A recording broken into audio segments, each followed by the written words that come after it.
La parole est à Madame Mélanie Thomain pour le groupe socialiste.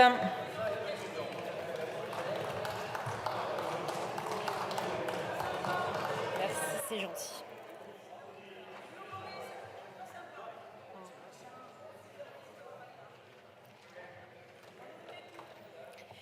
Merci Madame la Présidente, Mesdames, Messieurs les ministres, Madame la Première ministre, chers collègues. Madame la Première ministre, je n'ai pas de compte à rendre. Je n'ai pas de compte à rendre, ces mots de votre ministre du Travail résument votre vision du Parlement durant notre examen du projet de réforme des retraites. Le Parlement, passage obligé mais méprisé. Le Parlement, passage obligé mais accéléré. Le Parlement, passage bâclé. Madame la Première ministre, nous savons désormais que le vote des Français au second tour de l'élection présidentielle vous est indifférent. Pour condamner les Français à travailler 2 ans de plus, il fallait agir vite. 2 jours et demi d'examen en commission, 2 semaines en séance, 40% de temps d'examen en moins qu'en 2020. Votre véhicule législatif joue avec les limites de la Constitution. L'avis du Conseil d'État est gardé confidentiel. La recevabilité des amendements est restreinte à l'extrême. Surtout, le calendrier vous permet de passer sans vote à l'Assemblée, sans vote final, donc sans approbation des Français.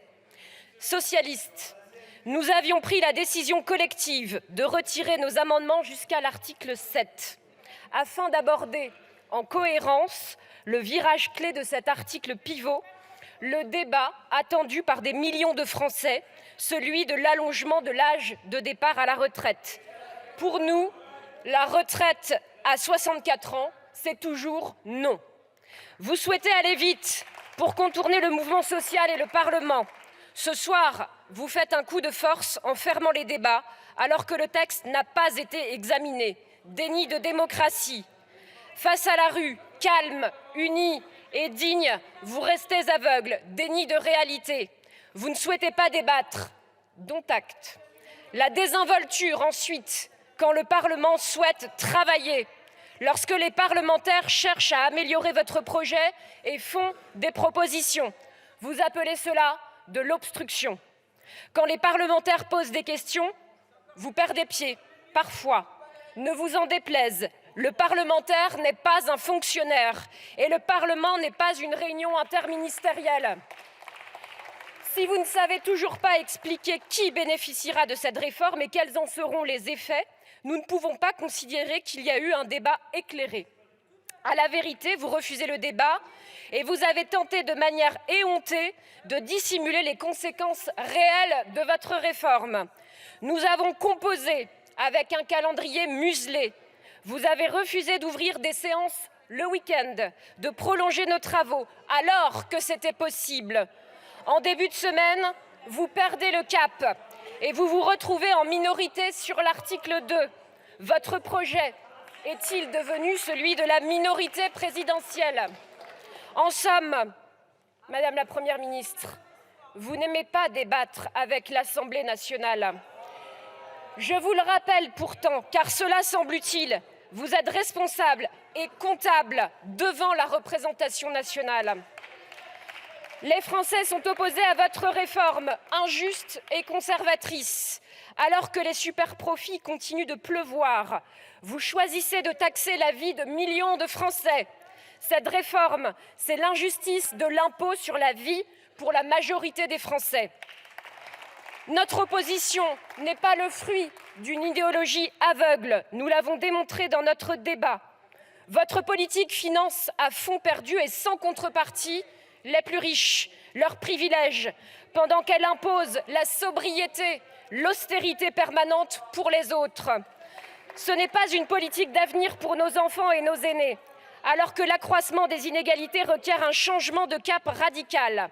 Vous prétendez être le bon sens économique et nous serions de dangereux idéalistes. Pourtant, vos choix économiques sont injustes et nous avons bien compris qui vous préférez toujours défendre. Notre système de retraite n'est pas menacé à long terme. Il ne risque pas le grand dérapage financier annoncé. Alors, d'autres choix sont possibles. Nous avons fait des propositions. Augmenter les cotisations patronales sur les hauts salaires, vous le refusez. Conditionner les exonérations de cotisations, vous le refusez. Mobiliser les superprofits, vous le refusez. Augmenter la taxation du capital, vous le refusez. Mesdames, Messieurs les ministres, votre gouvernement est devenu le camp du blocage. Nous sommes loin du progressisme éclairé et promis en 2017. La vérité est là. Le seul impôt que vous concevez, c'est celui sur les catégories moyennes et populaires. Vous préférez éreinter, désespérer des travailleuses, des travailleurs dans les métiers les plus difficiles, plutôt que de faire payer ces sommes à leurs employeurs, dont vous avez choisi de faire baisser les prélèvements de 18 milliards par an en 2 ans. Voilà la vérité cruelle de cette réforme injuste. En plus d'être profondément injuste et inutile, cette réforme va précariser les travailleurs seniors. Nombreux seront piégés. Et les premières sacrifiées, les premières victimes, les premières de cordée ou de corvée, sacrifiées au pilori des retraites, ce seront les femmes. Mesdames, Messieurs les ministres, votre gouvernement fait ce choix conservateur, celui de ne pas faire contribuer les plus riches. Vous avez joué la montre pour contourner nos propositions et mon collègue, le député Guedj, a, paraît-il, inquiété vos ministères par ces investigations. Pourtant, dans ce temps législatif suspendu, votre injustice ne nous fera jamais perdre notre boussole. Depuis longtemps, nous n'ignorons pas ici que l'extrême droite est votre meilleur allié, votre opposition de confort, socialiste au cœur de l'union de la gauche. Le sens de notre engagement, notre devoir moral, c'est de ne jamais rien céder à l'extrême droite. Absente de nos débats, elle ne propose rien. Elle préfère jouer des coups médiatiques. Aujourd'hui, dans cet hémicycle, elle porte toujours les mêmes fondamentaux rétrogrades à l'égard des femmes, à l'égard des familles, prônant un nationalisme étroit et un racisme qui s'insinue. Nous la voyons déjà faire son œuvre. Sinistre. Alors que le gouvernement divise, sa doctrine mortifère avance. En Centre-Bretagne, dans ma circonscription, cette idéologie fait pression sur nos élus locaux, comme à Callac. Elle menace nos journalistes, refusant par la force, par la menace, par les injures, l'accueil de réfugiés, la solidarité et l'entraide dans nos territoires ruraux.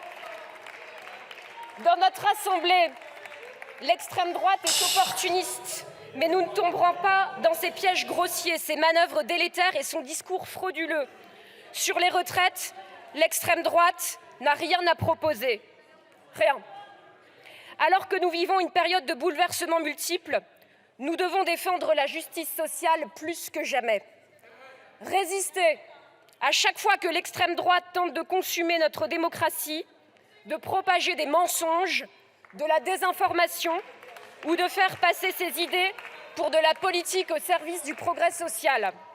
Nous n'accepterons jamais le conservatisme du gouvernement sur le dos des femmes et des catégories moyennes et populaires. Comme nous sommes fiers de ne jamais, je dis bien jamais, servir l'extrême droite et alimenter son projet cynique.